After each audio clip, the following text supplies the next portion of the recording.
Hi, my name is Madison Mornhinweg, and I'm a student living in Philadelphia, Pennsylvania. I'm reading from the declaration of Lieutenant Colonel Darrel Vandeveld, a former lead prosecutor in the military commission case of Guantanamo detainee Mohammed Jawad. Vandeveld removed himself from the case on ethical grounds, submitted his sworn statement in support of Jawad's habeas corpus petition on January 12, 2009, which was filed by the ACLU. I, Darrel Vandeveld, declare as follows. I'm a lieutenant colonel in the Judge Advocate General Court. Since the September 2001 attacks, I have served in Bosnia, Africa, Iraq, and Afghanistan. My awards include the Bronze Star Medal, the Iraqi Campaign Medal, and 2 Joint Meritorious Unit Awards. I offer this declaration in support of Mohammed Jawad's petition for habeas corpus. I was the lead prosecutor assigned to the military commission's case against Mr. Jawad until my resignation in September 2008.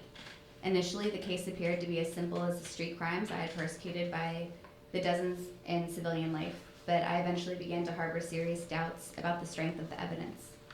Mr. Jawad was alleged to have thrown a grenade at U.S. troops, but the victims of the attack had not seen the attacker. At least 3 other Afghans had been arrested for the crime and had subsequently confessed, casting considerable doubt on the claim that Mr. Jawad was solely responsible for the attack.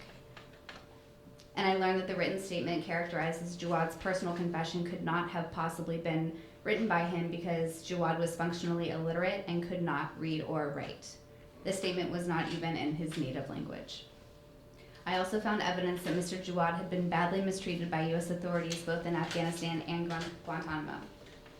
Mr. Jawad's prison records referred to a suicide attempt, a suicide which he sought to accomplish by banging his head repeatedly against one of his cell walls. The record reflected 112 unexplained moves from his cell to cell over a 2-week period, an average of 8 moves per day for 14 days. Mr. Jawad had been subjected to a sleep deprivation program known as the Frequent Flyer Program. I lack the words to express the heart sickness that I experienced when I came to understand the pointless, purely gratuitous mistreatment of Mr. Jawad by my fellow soldiers.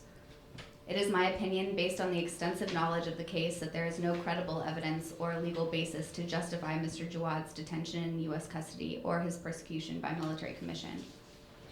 Holding Mr. Jawad for 6 years with no resolution of his case and with no terminus in sight is something beyond a travesty.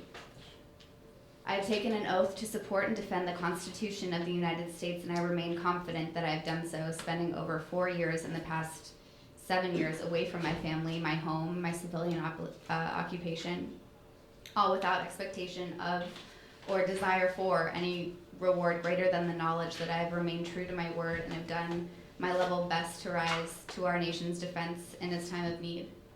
I did not quit the military commissions or resign. Instead, I personally petitioned the Army's Judge Advocate General to allow me to serve the remaining 6 months of my 2-year voluntary obligation in Afghanistan or Iraq.